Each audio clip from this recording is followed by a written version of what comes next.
I went into this film completely blind, not knowing anything about it, not having seen a trailer.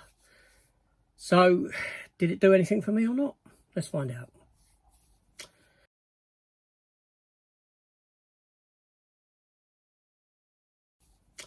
Hello everyone, welcome back to the channel. So, Companion, this film from early 2025, came out on January the 31st. Runtime of 1 hour and 37, written and directed by Drew Hancock. Now, the only reason I watched this film is because I watched a video earlier where I saw the steelbook for this film shown, and I thought, that's a lovely steelbook. Seriously, it is. Let me have a look at what the film's about. So I started playing the trailer, and the minute Jack Quaid popped up, I switched the trailer off, said, okay, I'm going to watch that, because I really like Jack Quaid. I think he's really good, actually. So I'm drawn to anything that he does. So I went into this film, like I said, I didn't know a thing about it, not a thing. Even the poster doesn't tell you anything. It looks like a bit of a rom-com kind of a thing, but I saw that on the steelbook there's a couple of little blood splatters and this sort of a thing. So what's that all about? So yeah, so I don't know whether to do this review spoiling the film or not, you know, because there's a twist 25 minutes in. So I've started watching this film, and it starts with a meet cute between Sophie Thatcher's Iris and Jack Quaid's Josh. Sophie Thatcher is an actress that I don't really know, I'm not too familiar with. I know she was in Book of Boba Fett and a few other things, but, you know. And so they have this meet cute at the beginning. There's a bit of a voiceover where she says that, you know, two nights that changed, or two occasions that changed her life, essentially. The day that she met Josh and the day that she killed Josh. And that's it. Then we get into it, right? So we get into this film, and you know, they're in this relationship for some time, and they go off to this remote cabin in the woods that is that they're, you know, them and some friends, they all meet up there. Cabin is sort of run by this, or owned by this Russian fella named Sergei, played by Rupert Friend, who you may or may not know. He was in Homeland and the sequel to Agent 47, things like that. One of the friends is played by Harvey Guilan, who plays Eli, and he was in what we know from The Shadows, Gilmorrow, or Gizmo, as he's otherwise called. And things happen.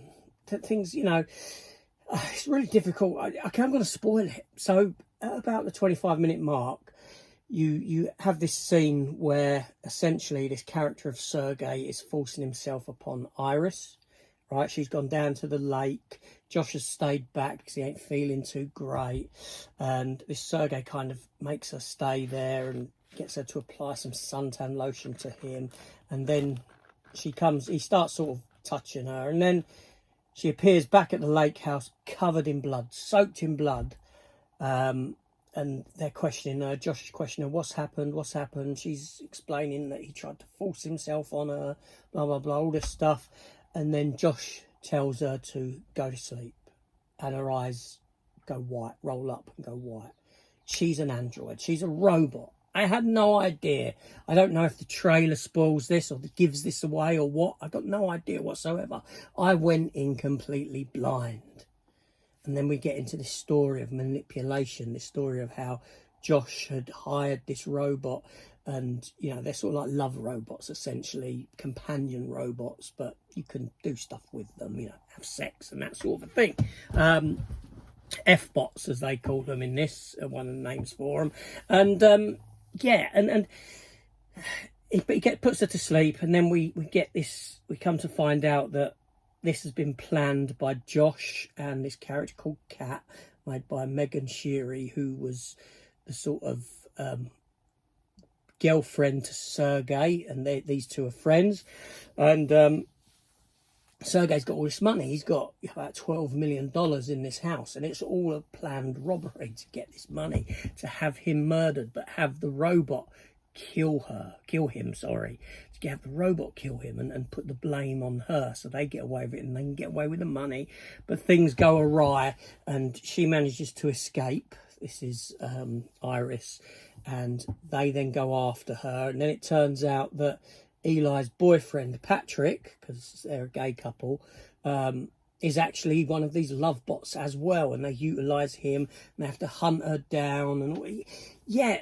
And wow, I you know, like I said, I was thinking Megan all the time as I was watching this, because it's another robot film. Do you know what I mean? A robot, yeah, centric movie. Only it's far better than Megan.